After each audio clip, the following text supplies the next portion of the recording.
আল্লাহ রাব্বুল আলামিন যে ব্যক্তি নাকি দুনিয়ার মধ্যে আইসা কোরআন সুন্নাহ অনুযায়ী চলে নাই, ওই ব্যক্তিকে আল্লাহ রাব্বুল আলামিন তার আমলনামাটা তার হাতের মধ্যে দিতে চাইবে। ওই বান্দাটা ডান হাত বাড়ায় দিবে। আসমানের মালিক আমার আপনার মালিক নাফরমান বান্দার ডান হাতের মধ্যে আমলনামা দিবে না। ওই ডান হাতকে ভাঙ্গে মুসরায়া পিছন দিকে ঝুলিয়ে দেওয়া হবে, অবশিষ্ট থাকবে বাম হাত। ওই বাম হাতের মধ্যে দিবে আমলনামা। ওই বাম হাত কি বুক দিয়ে ঢুকায়া পিছনে দেওয়া হবে আমলনামা। সাহাবায়ে কেরাম আল্লাহর রাসূলকে বলে, ওগো আল্লাহর রাসূল, পিছনে দেওয়া হবে আমলনামা।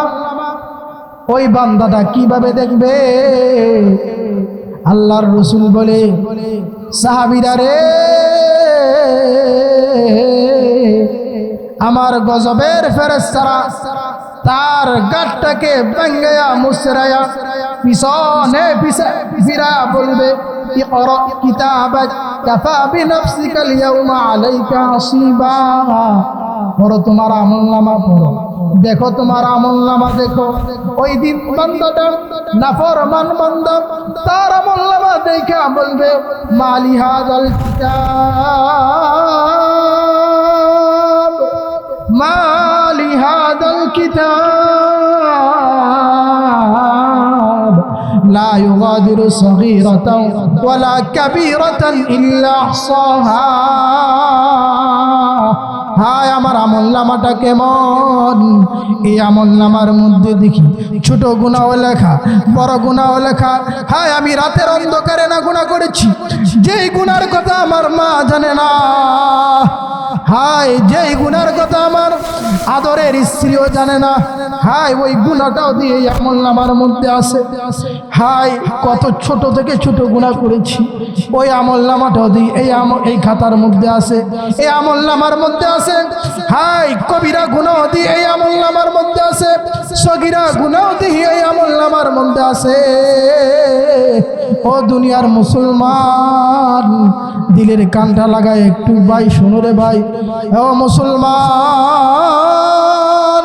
ওই দিন কিন্তু আফসোস করলে কোনো কাজে আসবে না। ওই দিন কিছু আফসোস করলে কোনো কাজে আসবে না, কারণ তো দুনিয়ার কোনো সাক্ষী আল্লাহ নিবে না।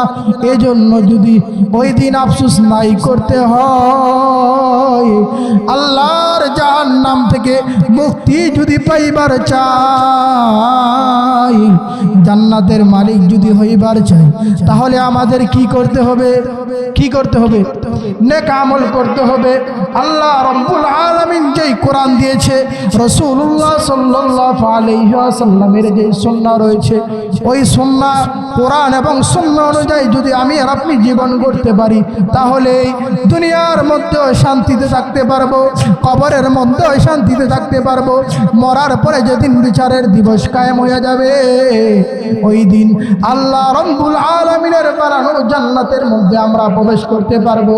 পবিত্র কালামুল্লাহ শরীফের 30 নং পারার সূরাতুল মুলকের 2 নং আয়াতে কারিমা তেলাওয়াত করেছি।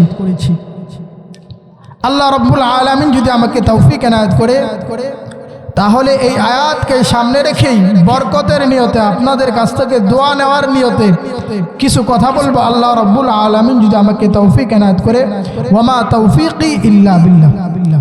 মুহতারাম হাজিরিন, আল্লাহ রাব্বুল আলামিন একদল মানুষকে দুনিয়ার মধ্যে পাঠায়, আরেক দল মানুষকে দুনিয়া থেকে উঠায় নিয়ে যায়।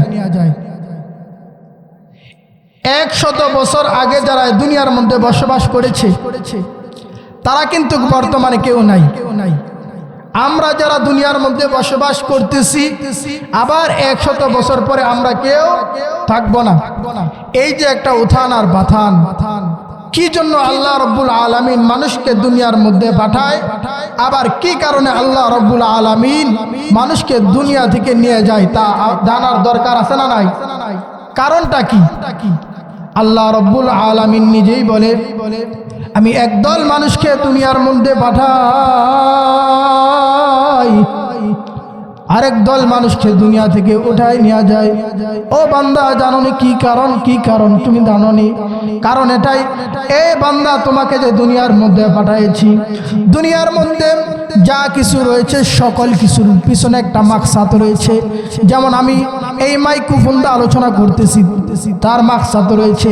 এই মাইক্রোফোন দিয়ে আমার কথা যাবে, তা বড় হয়ে আওয়াজ হবে। এই যে বাতি লাগাইছে তার পিছনে মাকসাদ কি? তার পিছনে মাকসাদ হচ্ছে এই বাতি আপনাদেরকে আলো দিবে। এই যে স্প্যান্ডেল করছে, তা মাকসাদ কি? তা মাকসাদ হচ্ছে মুসলমান মানুষ যাতে, দুনিয়ার মানুষ যাতে সুন্দর করে বসে এখানে মাহফিল শুনতে পারে, আলোচনা শুনতে পারে, তার পিছনে মাকসাদ কিন্তু এটাই। দুনিয়ার মধ্যে আমি আর আপনি ঘর বানাই, মাকসাদ কি? ঘর বানানোর পিছনে মাকসাদ কিন্তু ঘরের মধ্যে আমরা সুন্দরভাবে বসবাস করব, এটাই কিন্তু মাকসাদ। দুনিয়ার মধ্যে আমরা একটা চারা লাগাই, চারা লাগানোর পিছনে মাকসাদ কি? মাকসাদ এটাই, এই চারাটা এক সময় বড় হবে, বড় হয়ে ওই চারা থেকে ফল হবে, ওই ফল আমি খাবো, এটাই কিন্তু মাকসাদ থাকে। ঠিক তেমনি ভাবে আল্লাহ রাব্বুল আলামিন আমাকে এবং আপনাকে যে দুনিয়ার মধ্যে পাঠিয়েছেন, তার পিছনে অবশ্যই একটা মাকসাদ এবং উদ্দেশ্য আছে না নাই? আছে। উদ্দেশ্যটা কি? উদ্দেশ্যটা হলো আল্লাহ রাব্বুল আলামিন পবিত্র কালামুল্লাহ শরীফের 30 নং পারার সূরাতুল মুলকের 2 নং আয়াতের মধ্যে বলে, আল্লাযী খালাকাল মাউতা ওয়াল হায়াতা লিয়াবলুয়াকুম আইয়ুকুম আহসানু আমালা। ও দুনিয়ার মানুষ, আমি তোমাদেরকে দুনিয়ার মধ্যে পাঠাই, মাকসাদ বিহীন তোমাদেরকে আমি দুনিয়ার মধ্যে পাঠাইছি না। তোমাদেরকে যে হায়াত এবং মৃত্যু দান করেছি তার পিছনে মাকসাদ আছে। মাকসাদ কি? আল্লাহ রাব্বুল আলামিনের গোলামি করা। মাকসাদ কি? দুনিয়ার মধ্যে আইসা কে কার থেকে বেশি উত্তম আমল করতে পারে, আহসানু আমালা, উত্তম আমল করতে পারে, এটাই দেখার জন্য আল্লাহ রাব্বুল আলামিন আমাকে এবং আপনাকে দুনিয়ার মধ্যে পাঠিয়েছে। দুনিয়ার মধ্যে বান্দা আইসা কেমন আমল করবে, কে কয়টা মিথ্যা কথা বলবে, কে কয়টা সত্য কথা বলবে, কে 5 ওয়াক্ত নামাজ পড়বে কি পড়বে না, কে কেমন সুদ ঘুষ খাইবে, কে কেমন দুর্নীতি করবে, কে কেমন লুটপাট করবে, এটা আল্লাহ রাব্বুল আলামিন জানে কি জানে না? অবশ্যই জানে। আংশিক জানে না, পরিপূর্ণই জানে। তো আল্লাহ রাব্বুল আলামিন জানার পরেও কেন পাঠাইছে? পাঠানোর পিছনে এটাই মাকসাদ, যেন আমরা দুনিয়ার মধ্যে আইসা কে কেমন আমল করতে পারে। ও বান্দা, তুমি কেমন আমল করবা, কয়টা সত্য কথা বলবা, কয়টা মিথ্যা কথা বলবা, এটা কিন্তু আমি আল্লাহ রাব্বুল আলামিন আগে থেকেই জানি। আংশিক জানি না, পরিপূর্ণই জানি। পরিপূর্ণ জানার পরে বান্দা তোমাকে আমি দুনিয়ার মধ্যে পাঠাইছি, তুমি যেন তোমার আমল নামাটা কেমন, তুমি কেমন আমল নামা করো, এটা যেন তুমি নিজেই আসতে পারো। এই জন্যই তোমাকে আমি আল্লাহ রাব্বুল আলামিন দুনিয়ার মধ্যে পাঠিয়েছি। আমি স্যারকে বলবো, আপনি যদি স্টেজে চলে আসেন বেশি ভালো হয়। না আসেন, স্টেজের মধ্যে আসেন, সম্মানিত মানুষ আসেন। তো যে কথা বলতেছিলাম, আমাকে এবং আপনাকে আল্লাহ রাব্বুল আলামিন দুনিয়ার মধ্যে পাঠানোর পিছনে মাকসাদ এবং উদ্দেশ্য একটা। মাকসাদ এবং উদ্দেশ্য একটা কি? আল্লাহ রাব্বুল আলামিনের গোলামি করা, আল্লাহ রাব্বুল আলামিনের ইবাদত করা।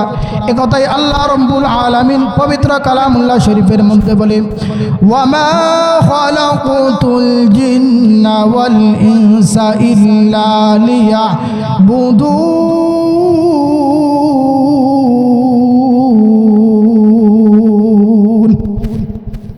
ও বান্দা, তোমাকে দুনিয়ার মধ্যে কেন পাঠিয়েছি? আল্লাহ রাব্বুল আলামিন বলে, আমি দুনিয়ার মধ্যে মানুষ এবং জিন জাতি সৃষ্টি করেছি। সৃষ্টি করার পিছনে কারণ এবং মাকসাদ একটাই, আমার গোলামি। আল্লাহ রাব্বুল আলামিন বলে, দুনিয়ার মধ্যে তোমাদেরকে পাঠানোর পিছনে মাকসাদ এবং উদ্দেশ্য একটাই। ওই উদ্দেশ্য এবং মাকসাদটা হলো আল্লাহ রাব্বুল আলামিনের গোলামি করা।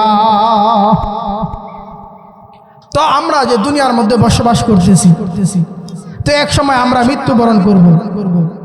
যেহেতু আমি প্রথমেই বলেছিলাম 100 বছর আগে যারা ছিল তারা কিন্তু এখন নাই, বর্তমানে নাই।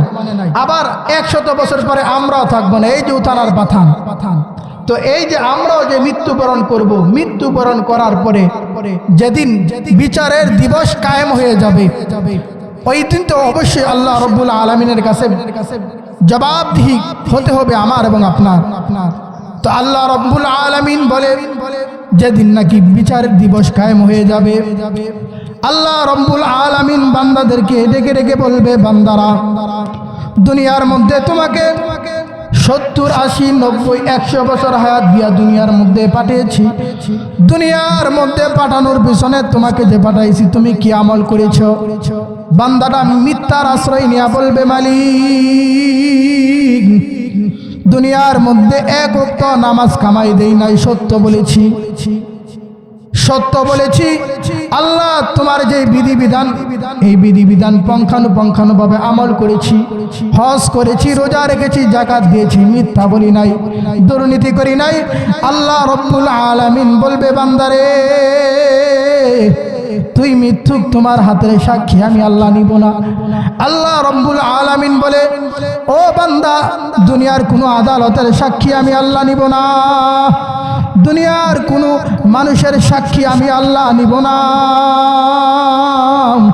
ওই দিন আপনার হাত কথা বলবে, ওই দিন আপনার শরীরের প্রত্যেকটা অঙ্গ প্রত্যঙ্গ কথা বলবে। এই কথাই আল্লাহ রব্বুল আলামিন পবিত্র কালামুল্লাহ শরীফের মধ্যে বলে, আল-ইয়াউমা আকমালতু লাকুম দীনাকুম। আল্লাহ রব্বুল আলামিন বলে, ও বান্দা, ও বান্দা, দুনিয়ার কোনো সাক্ষী, দুনিয়ার কোনো আদালতের সাক্ষী আমি আল্লাহ রব্বুল আলামিন গ্রহণ করব না। তোমার শরীরের প্রত্যেকটা অঙ্গ প্রত্যঙ্গ আল্লাহ রব্বুল আলামিনের সামনে, আল্লাহ রব্বুল আলামিনের কাছে জবাব দিবে। তো যখন আমার আপনার বিরুদ্ধে আমার হাত কথা বলবে, আমার শরীরের প্রত্যেকটা অঙ্গ প্রত্যঙ্গ কথা বলবে, তো ওই দিন নাফরমান যে ব্যক্তি নাকি দুনিয়ার মধ্যে আইসা কোরআন সুন্নাহ অনুযায়ী চলে নাই, নেক আমল করে নাই, ওই নাফরমান বলবে, ও হাত, তোর না আমি কতই যত্ন করেছি, ও পা, তোর না আমি কতই যত্ন করেছি, ও কান, তোর না আমি কতই যত্ন করেছি, ও শরীরের প্রত্যেকটা অঙ্গ প্রত্যঙ্গ তোর না আমি কতই যত্ন করেছি, তুই আজকে আমার বিরুদ্ধে আল্লাহ রব্বুল আলামিনের কাছে সাক্ষী দে। ওই দিন আপনার হাত পাগুলি, শরীরের প্রত্যেকটা অঙ্গ প্রত্যঙ্গগুলি নাফরমান বান্দাকে ডাক দিয়া বলবে, ও নাফরমান, আমি কিন্তু তোর গোলাম না, আমি হলাম আসমানওয়ালার গোলাম, আমি হলাম জমিনওয়ালার গোলাম, আমি হলাম কুল কায়নাতের গোলাম। হাতগুলি, শরীরের প্রত্যেকটা অঙ্গ প্রত্যঙ্গ ডাক দিয়া বলবে, ও নাফরমান, আমার রব, আমার মালিক 70, 80, 90 বছরের জন্য আমাকে অনুমতির জন্য তোমাকে দিয়েছে। আমি কিন্তু তোমার গোলাম না, আমি হলাম কার গোলাম? জবান খুলে বলেন না, দুনিয়ার সমস্ত কিছু যা আছে সব কিছুর মালিক কে? জবান খুলে বলেন না, কে? আমার আপনার মালিক কে? আসমানের মালিক কে? জমিনের মালিক কে? শরীরের প্রত্যেকটা অঙ্গ প্রত্যঙ্গ নাফরমান বান্দাকে ডাক দিয়া বলবে, ও নাফরমান বান্দা, আল্লাহ রব্বুল আলামিন 70, 80, 90 বছর তোর গোলামির জন্য আমাকে দিয়েছি, কিন্তু আমি তোর গোলাম না। ওই দিন যখন নাকি হাত পা গুলি এই কথা বলতে থাকবে, বান্দাটার এই কথা যখন বলতে থাকবে, বান্দাটা আফসোস হয়ে বলবে, দুনিয়ার মধ্যে কি করেছিলাম, কি করেছিলাম। ওই দিন কিন্তু আফসোস করলে কাজে আসবে না। কেন কাজে আসবে না? কারণ তো আমার আপনার সাক্ষী আল্লাহ নিবে না, দুনিয়ার কোনো আদালতের সাক্ষী আল্লাহ নিবে না, দুনিয়ার কোনো টাকা পয়সা ওই দিন ভাই কাজে আসবে না। ওই দিন শুধু কাজে আসবে আমলনামা, ওই দিন শুধু কাজে আসবে নেক আমল। নেক আমল যার ভালো হবে, নেক আমল যার ভালো হবে, ওই দিন আল্লাহ রাব্বুল আলামিনের জান্নাতের মধ্যে সেই প্রবেশ করতে পারবে। আর নেক আমল যার খারাপ হবে, ওই দিন কিন্তু আফসোস করলে কিছু কাজে আসবে না। আল্লাহ রাব্বুল আলামিন যে ব্যক্তি নাকি দুনিয়ার মধ্যে আইসা কোরআন সুন্নাহ অনুযায়ী চলে নাই, ওই ব্যক্তিকে আল্লাহ রব্বুল আলামিন তার আমলনামাটা তার হাতের মধ্যে দিতে চাইবে। ওই বান্দাটা ডান হাত বাড়ায় দিবে। আসমানের মালিক আমার আপনার মালিক নাফরমান বান্দার ডান হাতের মধ্যে আমলনামা দিবে না। ওই ডান হাতকে ভাঙ্গে মুসরায়া পিছন দিকে তুলে দেওয়া হবে। অবশিষ্ট থাকবে বাম হাত। ওই বাম হাতের মধ্যে দিবে আমলনামা। ওই বাম হাত কি বুক দিয়ে ঢুকায়া পিছনে দেওয়া হবে আমলনামা। সাহাবায়ে কেরাম আল্লাহর রাসূলকে বলে, ওগো আল্লাহর রাসূল, পিছনে দেওয়া হবে আমলনামা। ওই বান্দাটা কিভাবে দেখবে? আল্লাহর রাসূল বলে, সাহাবীরা রে,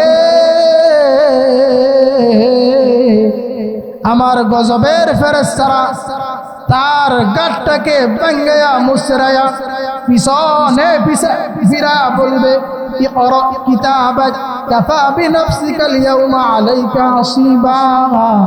পড়ো তোমার আমলনামা পড়ো, দেখো তোমার আমলনামা দেখো। ওই দিন বান্দাটা নাফরমান বান্দা তার আমলনামা দেখা বলবে, মালি হাযাল কিতাব, মালি হাযাল কিতাব লা ইউগাদিরু সগীরাতাও ওয়ালা কাবীরাতান ইল্লা আহসাহা। হায় আমার আমলনামাটা কেমন! এই আমলনামার মধ্যে দেখি ছোট গুনাহ লেখা, বড় গুনাহ লেখা। হায় আমি রাতের অন্ধকারে না গুনাহ করেছি, যেই গুনার কথা আমার মা জানে না। হায় যেই গুনার কথা আমার আদরের স্ত্রীও জানে না। হায় ওই গুনাহটাও দিয়ে এই আমলনামার মধ্যে আছে। হায় কত ছোট থেকে ছোট গুনাহ করেছি, ওই আমলনামাটাও দিয়ে এই খাতার মধ্যে আছে, এই আমলনামার মধ্যে আছে। হায় কবিরা গুনাহ দিয়ে এই আমলনামার মধ্যে আছে, সগীরা গুনাহ দিয়ে এই আমলনামার মধ্যে আছে।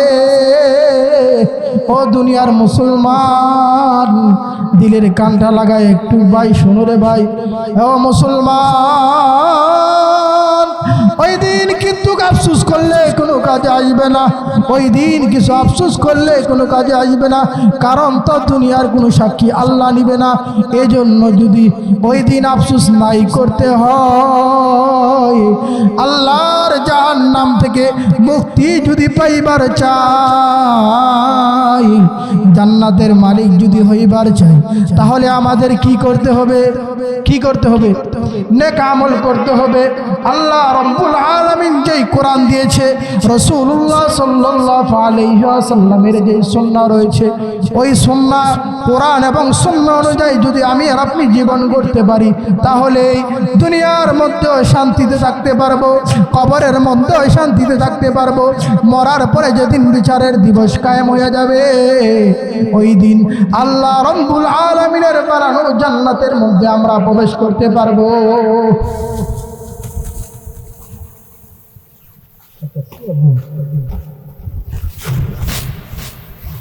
মুহতারাম হাজিরিন, আল্লাহ রাব্বুল আলামিন যেই বান্দাটাকে সর্বশেষ জাহান্নাম থেকে মুক্তি দিয়া জান্নাতের মালিক বানায় দিবেন, তার ব্যাপারে কিতাবের মধ্যে লেখেন, আল্লাহ রাব্বুল আলামিন জাহান্নামের ফেরেশতা, মালিক ফেরেশতা, জাহান্নামের ফেরেশতার নাম কি? সবাই শিক্ষা রাখেন। ওয়াজের মাহফিলের মধ্যে আইছেন, কিছু না শিখতে পারেন তাহলে ওয়াজ করায় কি লাভ? জাহান্নামের ফেরেশতার নাম কি? আর জান্নাতের ফেরেশতার নাম হলো রিদওয়ান। জান্নাতের ফেরেশতার নাম কি? জাহান্নামের ফেরেশতার নাম আল্লাহ রাব্বুল আলামিন জাহান্নামের ফেরেশতা মালিক ফেরেশতাকে ডাক দিয়া বলবে, ও মালিক ফেরেশতা,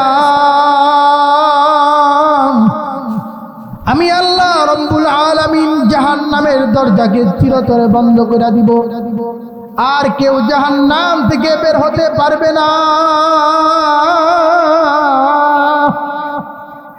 আমি আল্লাহ রাব্বুল আলামিন জান্নাতের দরজাকে চিরতরে বন্ধ করে দিব, আর কেউ জাহান্নাম থেকে বের হতে পারবে না।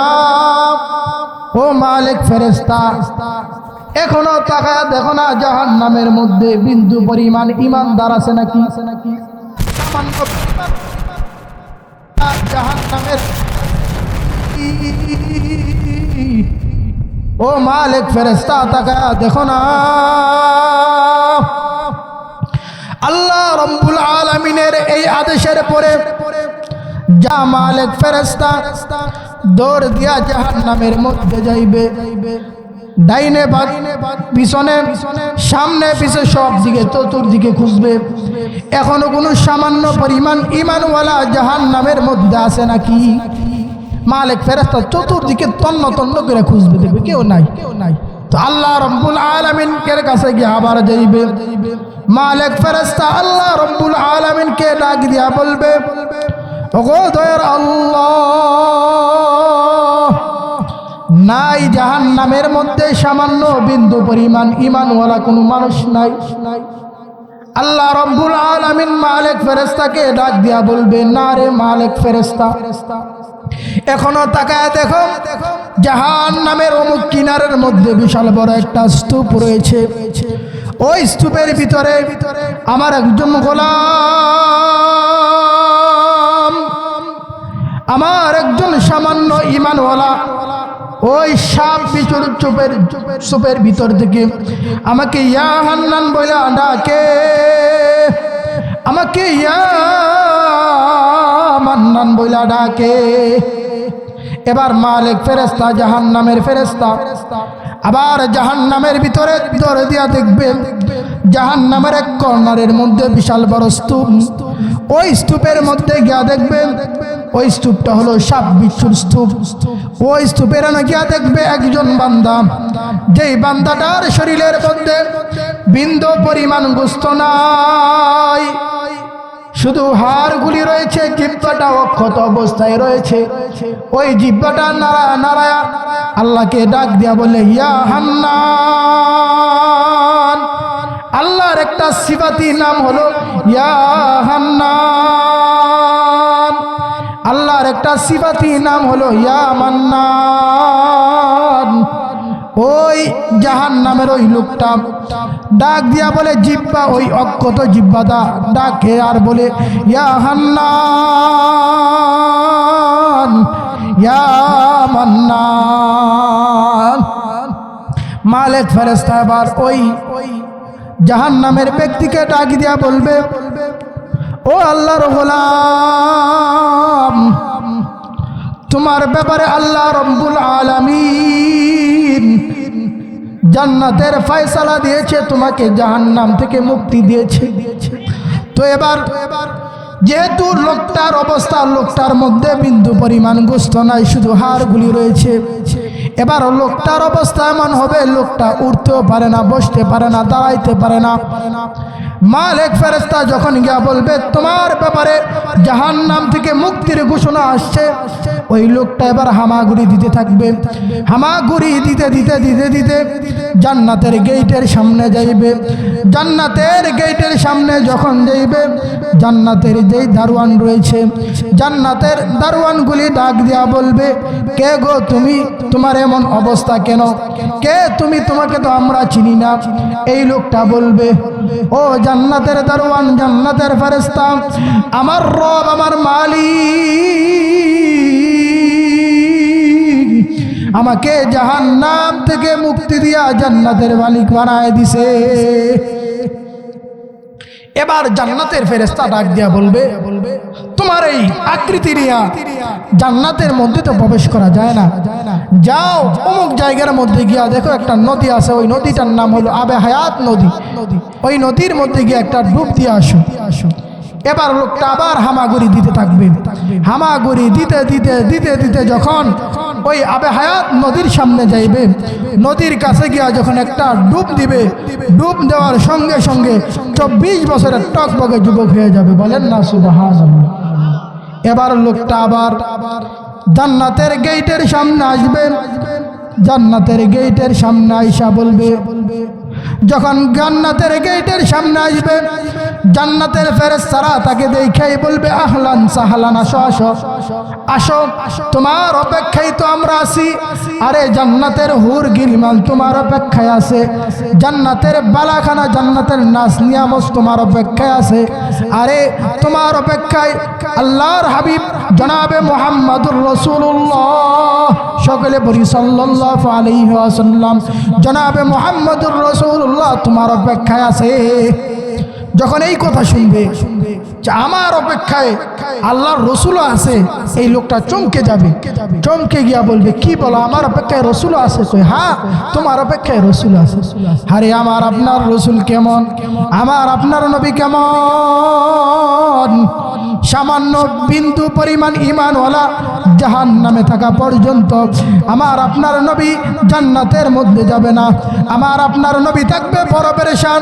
আমার আপনার নবী উম্মতের জন্য দৌড়ে ফুলসিরাতের ব্রিজের কাছে যাবে, জাহান্নামের কাছে যাবে, আল্লাহ রব্বুল আলামিনের কুরসি আরশের কাছে যাবে।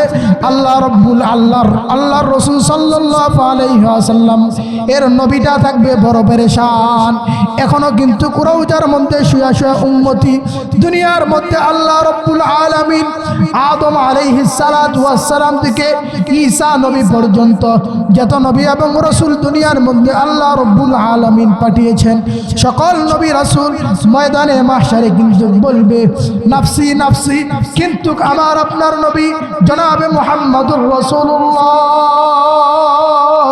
ওই দিন নিজের চিন্তা করবে না, নিজের মেয়ের চিন্তা করবে না, ওই দিন নিজের পরিবারের চিন্তা করবে না, শুধু চিন্তা করবে উম্মতের।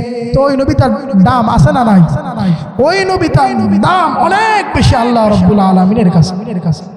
আরে এটা কেমন নবী, যেই নবীর ব্যাপারে সিরাতের কিতাবের মধ্যে তো লেখে আমার নবী যখন মা আমেনার গর্ভে এসেছে, মা আমেনা যখন রাস্তা দিয়ে হাঁটে তো অদৃশ্য জায়গা থেকে মা আমেনাকে কে যেন সালাম দেয়, সুবহানাল্লাহ। আরে সিরাতের কিতাব তো লেখে মা আমেনার গর্ভে যখন মোহাম্মদ এসেছে, মোহাম্মদ যখন নাকি কুয়ার কাছে যায় তো অটোমেটিক কুয়ার নিচে যেই পানিগুলি থাকে এই পানিগুলি মা আমেনার কাছে চলে আসে। আরে কিতাবের মধ্যে তো লেখে মোহাম্মদ যখন নাকি তার মা আমেনার পেটে, মা আমেনার গর্ভে, তখন মা আমেনা যে রাস্তা দিয়ে যায় ওই রাস্তার মধ্যে জান্নাতি খুশবুগুলি এরকম ভাবে ছড়ে যায়, ভরপুর হয়ে যায়। মক্কার মধ্যে একটা নিয়ম ছিল, যখন কোনো মহিলার স্বামী ইন্তেকাল করত তো তার শরীরের মধ্যে খুশবু লাগা নিষেধ ছিল।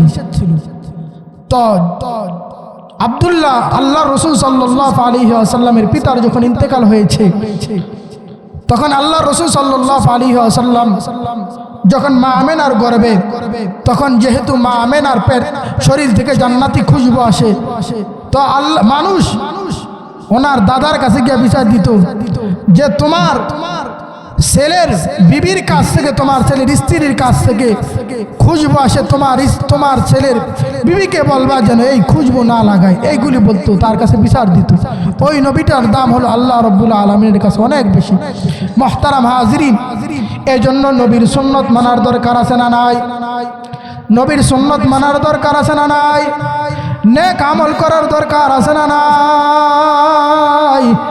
অবশ্যই আমার আপনার নেক আমল করার দরকার আছে, কোরআন ও সুন্নাহ অনুযায়ী চলার দরকার আছে না নাই? এই যে মাহফিলটা, এটা কেমন দামি মাহফিল, এটা হলো কোরআনের মাহফিল। এই কোরআনের মাহফিল কেমন দামি, কোরআনটা কেমন দামি, কোরআন কেমন আশ্চর্যজনক কিতাব।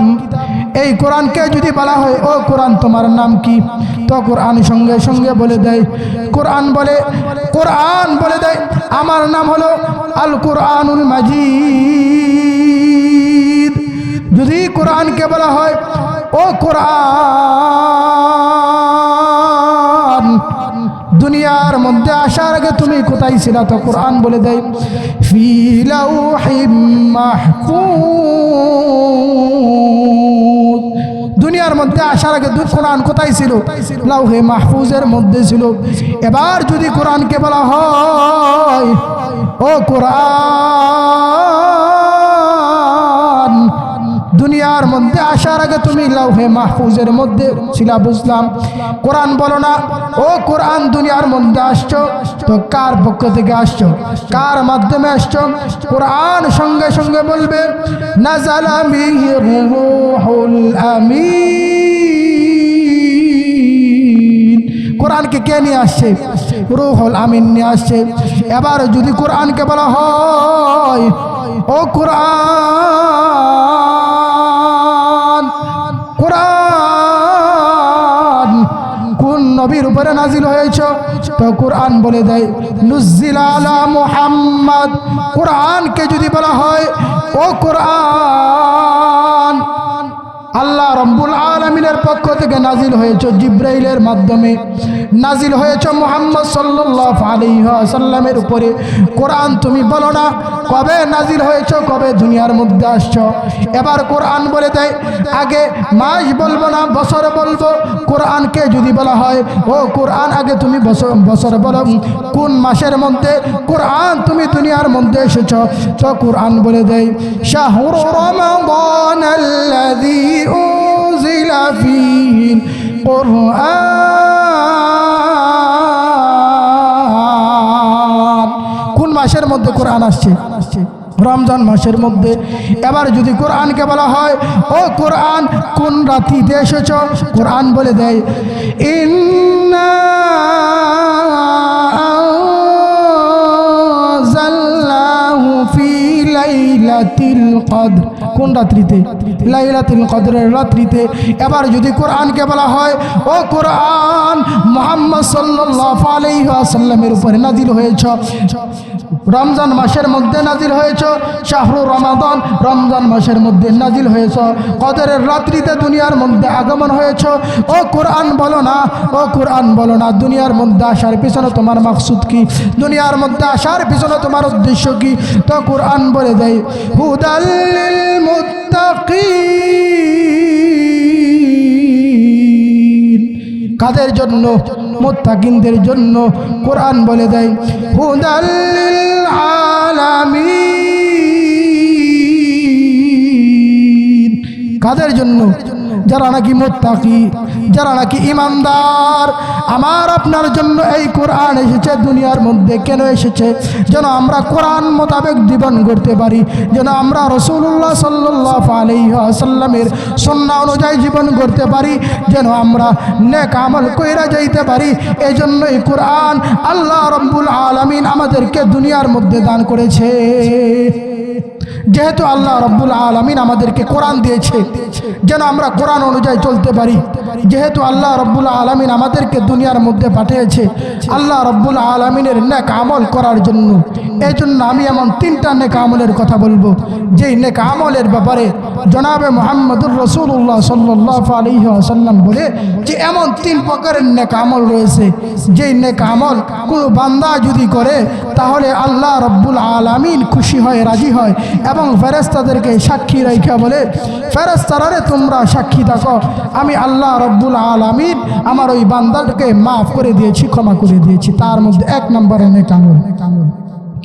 আল্লাহর নবী বলে, আমার কোনো বানানো কথা নয়, আল্লাহর রাসূল সাল্লাল্লাহু আলাইহি ওয়াসাল্লাম বলে, যখন মসজিদের মিনার থেকে আজান হয়ে যায়, মুয়াজ্জিন যখন আজান দেয় আসো কল্যাণের দিকে আসো, আসো নামাজ পড়ার জন্য মসজিদের মধ্যে আসো।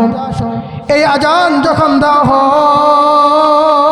হয়, এই আজান শোনার পরে সঙ্গে সঙ্গে যেই বান্দাটা নাকি বলে হায় মসজিদের মিনার থেকে আজান হয়ে গেছে, এখন আমার দুনিয়াবি কোনো কাজ করা চলবে না, এই বান্দাটা দুনিয়ার কাজ থেকে ফারেক হয়ে রাস্তাটা আসে আর এই নিয়ত করে মসজিদের মধ্যে গিয়া প্রথম কাতারের মধ্যে দাঁড়ায়া আল্লাহ রাব্বুল আলামিনের কুদরতি পায়ের মধ্যে সেজদা দিব, এই নিয়ত কইরা আবার বান্দাটা মসজিদের মধ্যে আইসে দেখে মসজিদের প্রথম কাতার ফিল আপ হয়ে গেছে, মসজিদের কয়েক ওয়াক্ত নামাজও শেষ, কয়েক রাকাত নামাজও শেষ। এবার বান্দাটা বাইরে দাঁড়ায় আফসোসের সাথে বলে বাড়ি থেকে কত নিয়ত করে আইছি, প্রথম কাতারের মধ্যে তারা আল্লাহ রব্বুল আলামিনের কুদরতি পায়ের মধ্যে সেজদা দিব। এখন দেখি নামাজও শেষ, প্রথম কাতারের মধ্যে মুসল্লি বইরা গেছে, কয়েক রাকাত নামাজও শেষ। এই যে দাঁড়ায় আহ বলছে, এই আহ শব্দটা নূর হইয়া আল্লাহ রব্বুল আলামিনের আরশ আজিমের মধ্যে চলে যায়। আল্লাহ রব্বুল আলামিন এই আহ শব্দটা দেখা মুস্কি মুস্কি হাসে, আর ফেরেশতাদেরকে ডাইকা বলে, ফেরেশতারা দেখো না তাকা, আমার এই বান্দাটা আমাকে পাওয়ার জন্য, আমার কুদরতি পায়ের মধ্যে সেজদা দেওয়ার জন্য মসজিদের মধ্যে আসছে। কিন্তু মসজিদের মধ্যে আয়সা দেখে কয়েক রাকাত নামাজ শেষ, নামাজের প্রথম কাতার উপরে গেছে। এই জন্য তার দিল থেকে আহ শব্দ বের হয়েছে। ফেরেশতারা তোমরা সাক্ষী থাকো, আমি আল্লাহ রব্বুল আলামিন ওই বান্দাকে ক্ষমা করে দিলাম, মাফ করে দিলাম। বলেন না সুবহানাল্লাহ। এই জন্য নামাজ পড়ার দরকার আছে না নাই? আমাদের সমাজের মধ্যে দেখবেন মুসল্লি হয়ে গেছে তিন প্রকার। কেমন? এক প্রকার মুসল্লি হচ্ছে রমজান আলী মুসল্লি, সারা বছর নামাজের খবর নাই। যেই খালি রমজান মাস আসে দেখবেন মসজিদও ফিল আপ হয়, বারিন্দা ফিল আপ হয়, কয় হুজুর জায়গা লয় না, শর্ট বিছাইন, শর্টও ফিল আপ হয়ে জায়গা। যখন খালি 20 রমজান যায়, 20 রোজা যায়, তখন সভাপতি সাহেব ডাকদা কয়, হুজুর শর্ট ভুল করেন। কয় কারণ কি? কয় এই যে শর্টের মধ্যে যারা দাঁড়ায় তো কেউ নাই। যখন খালি 27 যায়, 27 রমজানটা যায়, তখন মসজিদ ফাঁকা, সব মুসল্লি ফাঁকা, শুধু ইমাম সাহেব আর মুয়াজ্জিন সাহেব। এরা গেছে কই? গেছে গা এই যে সামনে ঈদ, বড় একটা লিস্টি করে, স্ত্রীর জন্য এটা আনবো, মেয়ের জন্য এটা আনবো, ছেলের জন্য এটা আনবো। এই লিস্টি না কইরা শিবপুর বাজারে আর নরসিংদীর বড় বড় বাজারে মার্কেটের মধ্যে দৌড় পরে, আর শেষ 3 যে তারাবি এবং রোজা, এই 3 তারাবি আর রোজার খবরই থাকে না। দ্বিতীয় প্রকার মুসল্লি হচ্ছে কদর আলী মুসল্লি আর বরাত আলী মুসল্লি। সারা বছর নামাজের খবর নাই, যেই খালি সবে বরাত আর সবে কদর আসে, ওই দিন দেখবেন মিষ্টি না লইয়া মসজিদের মধ্যে দৌড়ে যায়। গিয়া দেখো হুজুর দোয়া করাই দেন, মিষ্টি আনছি দোয়া করাই দেন। সারা বছর নামাজের খবর নাই। সবে কদর সবে বরাত আসলে কয় হুজুর নামাজ মিষ্টি আনছি দোয়া করাই দেন। বেটা তাহলে সারা বছর নামাজ পড়লি না, খালি সবে বরাত আর সবে কদরের মধ্যে মিষ্টি আনলে দোয়া করলই ওই তুই কি জান্নাতের মধ্যে যাইতে পারবি?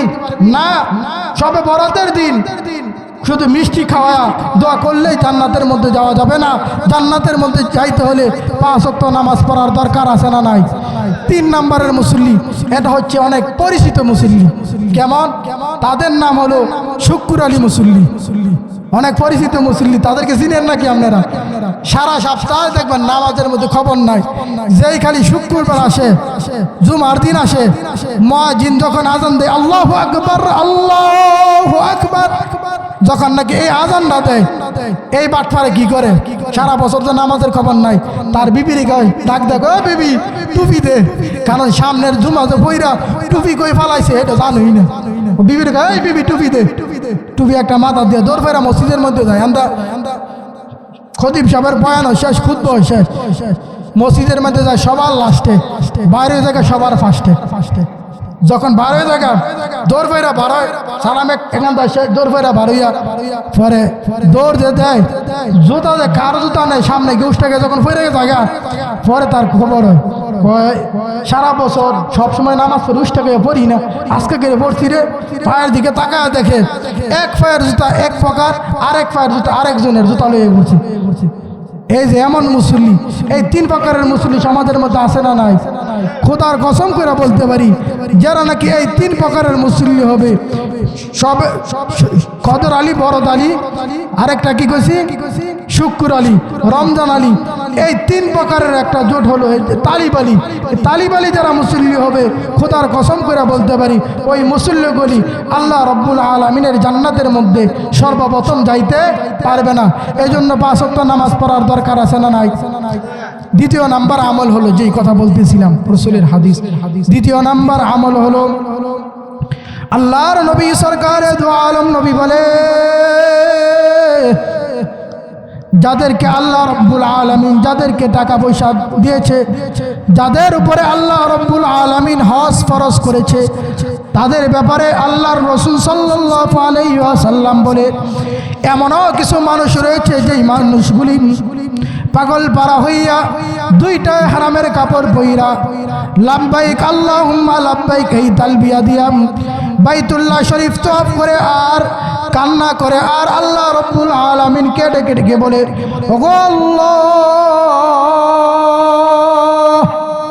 তোমার বাইতুল্লাহ এত সুন্দর, না জানি আপনি কত সুন্দর।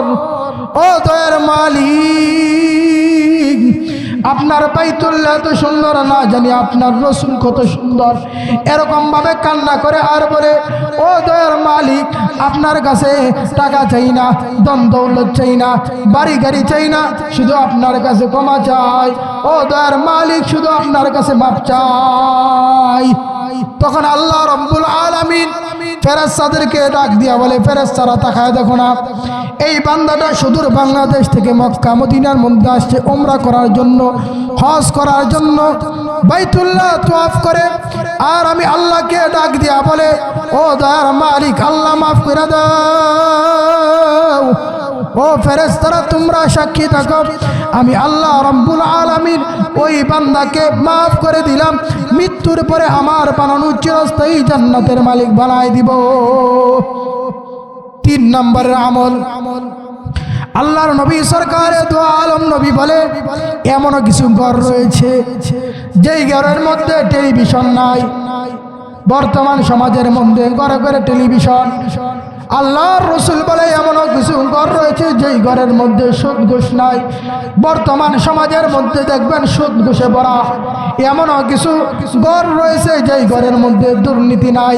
এমনও কিছু ঘর রয়েছে যেই ঘরের মধ্যে নামাজের মুসল্লা রয়েছে। এমনও কিছু ঘর রয়েছে যেই ঘরের মধ্যে তাসবিহ আছে। এমনও কিছু ঘর রয়েছে যেই ঘরের মধ্যে নাকি গভীর রজনীতে পুরুষ ওইটা, কনকনে শীতের মধ্যে ওইটা, এই যে শীতের মধ্যে ওইটা ঠান্ডা পানি দ্বারা অজু কইরা যখন ঘরের মধ্যে আসছে, পাশে দেখে তার স্ত্রী আদরের বিবি শুয়ে আছে। এই লোকটা চিন্তা করে, আমি একা একা তাহাজ্জুদের নামাজ পড়ব, আমি একা একা গভীর রজনীতে উঠেছি তাহাজ্জুদের নামাজ পড়ব, পাশে আমার স্ত্রী আদরের স্ত্রী শুয়ে আছে, তাকেও জাগাই দেই। তার স্ত্রীকে জাগাই দিয়া বলে, স্ত্রী আমার, আসো আমরা স্বামী স্ত্রী দুজন মিলা তাহাজ্জুদের নামাজ পড়া দুইটা হাত তুলে আল্লাহ রাব্বুল আলামিনের কাছে দোয়া করি। এমনও কিছু ঘর রয়েছে গভীর রজনীতে, যখন নাকি পাড়া মহল্লার সকল মানুষ ঘুমায় যায়, এলাকার মানুষ সকল ঘুমায় থাকে, ওই সময় স্বামী এবং স্ত্রী ওইটা 2 রাকাত তাহাজ্জুদের নামাজ পড়া দুইটা হাত আল্লাহ রাব্বুল আলামিনের কাছে তুইলা বলে, ও দয়ার মালিক, দেখো না তাকাইয়া পাড়াপড়শি সকল ঘুমায় আছে, মহল্লার মানুষ ঘুমায় আছে, এলাকার সবাই ঘুমায় আছে, কিন্তু আমি কিন্তু ঘুমাই নাই। আপনার দিদার পাওয়ার জন্য, আপনার ভালোবাসা পাওয়ার জন্য, জাহান্নাম থেকে মুক্তি পাওয়ার জন্য, জান্নাত পাওয়ার জন্য, আপনাকে পাওয়ার জন্য আল্লাহ তাহাজ্জুদের নামাজ পড়েছি। ও দয়ার মালিক, আমাদের দাম্পত্য জীবনের মধ্যে সুখ দান করেন। ও দয়ার মালিক, আমাদের পরিবারের মধ্যে সুখ দান করেন। ও দয়ার মালিক, আমাদের সমাজের মধ্যে সুখ দান করেন, আমাদের ঘরের মধ্যে সুখ দান করেন। স্বামী স্ত্রীর মহব্বত বাড়ায় দেন, সন্তানদেরকে নেককার বানায় দেন। এরকমভাবে গভীর রজনীতে স্বামী এবং স্ত্রী উইটা তাহাজ্জুদের নামাজ পড়ে আর কান্না করে আর আল্লাহ রাব্বুল আলামিনের কাছে দোয়া করে, ওই ঠিক ওই সময় আল্লাহ রাব্বুল আলামিন ডাক দিয়া বলে, ও আল্লাহ রাব্বুল আলামিন ডাক দিয়া বলে, ও ফেরেশতারা, তোমরা সাক্ষী থাকো, আমি আল্লাহ রাব্বুল আলামিন ওই বান্দাকে ক্ষমা করে দিলাম, মৃত্যুর পরে চিরস্থায়ী জান্নাতের মালিক বানায় দিব। বলেন না সুবহানাল্লাহ। তো দুনিয়ার মধ্যে আল্লাহ রাব্বুল আলামিন আমাদেরকে পাঠিয়েছেন নেক আমল করার জন্য। যেহেতু আল্লাহ রাব্বুল আলামিন আমাদেরকে নেক আমল করার জন্য পাঠিয়েছে, এজন্য দুনিয়ার মধ্যে আমরা নেক আমল করব। তিন প্রকারের আমল বলছি। 1 নম্বরের আমল হলো আজান দেওয়ার সঙ্গে সঙ্গে মসজিদের মধ্যে গিয়ে জামাতে শরীক হতে হবে। 2 নম্বরের আমল হলো ঘর থেকে যাদেরকে আল্লাহ রাব্বুল আলামিন টাকা পয়সা দান করেছে যাদেরকে আল্লাহ রাব্বুল আলামিন হজ ফরজ করেছে, তারা বাইতুল্লাহ শরীফের মধ্যে যাইতে হবে। 3 প্রকারের আমল বলছি, সমাজ থেকে সুদ ঘুষ দূর কইরা, সমাজ থেকে দুর্নীতি দূর কইরা, সমাজ থেকে সব কিছু দূর কইরা, টেলিভিশন দূর কইরা, সমাজ থেকে সব কিছু দুর্নীতি দূর কইরা, সমাজের মধ্যে এরকমভাবে স্বামী স্ত্রী যদি আমরা এরকমভাবে তাহাজ্জুদের সময় উঠে আল্লাহ রাব্বুল আলামিনের কাছে দোয়া করতে পারি, তাহলে আল্লাহ রাব্বুল আলামিন ফেরেশতাদেরকে সাক্ষী রেখে বলবে, ফেরেশতারা তোমরা সাক্ষী থাকো, আমি আল্লাহ রাব্বুল আলামিন ওই বান্দাদেরকে মাফ করে দিলাম। এজন্য আসুন, যেহেতু আল্লাহ রাব্বুল আলামিন আমাদেরকে নেক আমল করার জন্য পাঠিয়েছেন, মৃত্যুবরণ করব, এই যে কত কষ্ট করে আমরা ঘর বাড়ি বানাই, কত কষ্ট করি, সকালবেলা কাজের জন্য বের হই, রাত্রেবেলা আসি, এই কিছু কিন্তু আমাদের সাথে যাবে না। আল্লাহ রাসূল সাল্লাল্লাহু আলাইহি ওয়াসাল্লাম হাদিস শরীফের মধ্যে বলেন, মুসলিম শরীফের হাদিস, মুসলিম শরীফ জিলদে সানির হাদিস, আল্লাহ রসুল বলে, ইদা মাতাল ইনসান ইন কত আনহু আমালুহু ইল্লা মিন সালাসা, ইল্লা মিন সাদাকাতিন জারিয়া আও ইলমিন ইউনতাফাউ বিহি আও ওয়ালাদিন সালিহিন ইয়াদউ লাহু। যখন মানুষ মৃত্যুবরণ করে, মৃত্যুবরণ করার পরে সমস্ত আমল বন্ধ হয়ে যায় 3 প্রকার আমল ব্যতীত। 1 নম্বর আমল হলো সদকায়ে জারিয়া। সদকা কি? এই যে মসজিদ করছে, এই মসজিদের মধ্যে একটা পাকা দান করলেন, এই মসজিদের মধ্যে 1 গাড়ি ইট দিলেন, এইগুলো হলো সদকা। আপনি এক সময় মৃত্যুবরণ করবেন, এই মসজিদ যতদিন থাকবে, যতদিন এই মসজিদের মধ্যে মানুষ নামাজ পড়বে, ততদিন আপনি কবরের মধ্যে থাইকা তার সওয়াব পাইতে থাকবেন। 2 নম্বর আমল কি? ইদা মাতাল ইনসান ইন কত আনহু আমালু ইল্লা মিন সালাসা ইল্লা মিন সাদাকাতিন জারিয়া আও ইলমিন ইউনতাফাউ বিহি। এমন নেক আমল, এমন নেক আমল, যে নেক আমল আপনি করতেছেন, এমন নেক আমল, এমন শিক্ষা, এমন দ্বীনি শিক্ষা, যেমন এই যে স্যার আমাদের সামনে রয়েছে, এই স্যার যে বাচ্চাদেরকে দ্বীন শিক্ষা, এই স্যার যে মানুষদেরকে শিক্ষা, এই স্যার কিন্তু এক সময় থাকবে না, কিন্তু স্যারের যে ছাত্রগুলি আছে, এই ছাত্রগুলি থাকবে। এই ছাত্ররা তাদের ছাত্রদেরকে শিখাইবে, তাদের ছাত্র তাদের ছাত্রদেরকে শিখাইবে, এরকমভাবে কিয়ামত পর্যন্ত চলবে। আর স্যার কিন্তু কবরের মধ্যে শুয়ে শুয়ে তার সব পাইবে কি পাবে না, এটা এমন শিক্ষা। আর 3 নম্বর শিক্ষা হচ্ছে এমন আলেম, যে আলেম আপনি শিখেছেন, যে আলেম আপনি শিখেছেন দুনিয়াবি আলেম নয়, কোরআন সুন্নাহর আলেম। ওই আলেম যদি আমরা দুনিয়ার মধ্যে শিক্ষা যাইতে পারি, তাহলে এই আলেমের কারণে আমাদের এই আলেম যদি আমরা শিক্ষা, আমাদের সন্তান যারা রয়েছে তাদেরকে যদি শিক্ষা দিতে পারি, ওই সন্তানটা একদিন দুনিয়ার মধ্যে থাকবো, আমি আর আপনি থাকবো না। ওই সন্তানটা আপনি মৃত্যুর পরে, আপনি যখন কবরে চলে যাবেন, আপনার সন্তান, আপনার নাতি, তাদেরকে যদি মাদ্রাসার মধ্যে পড়ায়া নেককার বানাইতে পারেন, আলেম বানাইতে পারেন, আপনার মৃত্যুর পরে কিন্তু আপনার জন্য আল্লাহ রাব্বুল আলামিনের কাছে 2টা হাত তুলে বলবে, আল্লাহ আমার বাবার জন্য আমি আলেম হতে পেরেছি, আমার দাদার জন্য আমি আলেম হতে পেরেছি, আল্লাহ আমার বাবার কবরের মধ্যে, আমার দাদার কবরের মধ্যে, আমার জাডার কবরের মধ্যে, আমার অমুক আত্মীয়র কবরের মধ্যে কিন্তু জাহান্নামের আগুন দিও না, এরকমভাবে কিন্তু দোয়া করতে থাকবে। এজন্য আসুন আমরা দুনিয়ার মধ্যে নেক আমল করব, আমাদের সন্তানদেরকে নেক আমল কিভাবে করে তা শিক্ষা দিব, দুনিয়ার মধ্যে থাইকা কোরআন সুন্নাহ অনুযায়ী চলবো, যা পারি আল্লাহ রাব্বুল আলামিনের, যা করি আল্লাহ রাব্বুল আলামিনের সুন্নাহ অনুযায়ী করব, যা পারি আল্লাহ রাসূল সাল্লাল্লাহু আলাইহি ওয়াসাল্লামের সুন্নাহ অনুযায়ী করব। তো ইনশাআল্লাহ যতদিন আল্লাহ রাব্বুল আলামিন হায়াতে বাঁচায় রাখে, ততদিন কোরআন সুন্নাহকে যদি আঁকড়ে ধরতে পারি, তাহলে আমার আপনার জন্য রয়েছে সফল কাম। এজন্য আসুন কোরআন সুন্নাহ অনুযায়ী জীবন গড়ি, আল্লাহ রাব্বুল আলামিনের বানানো চিরস্থায়ী জান্নাতের মালিক হয়ে যায়। যে কথাগুলি বলেছি টুটাফাটা কথা, এদিক সেদিক হয়ে গেছে, এজন্য সর্বপ্রথম আমার জন্য দোয়া আছে, আল্লাহ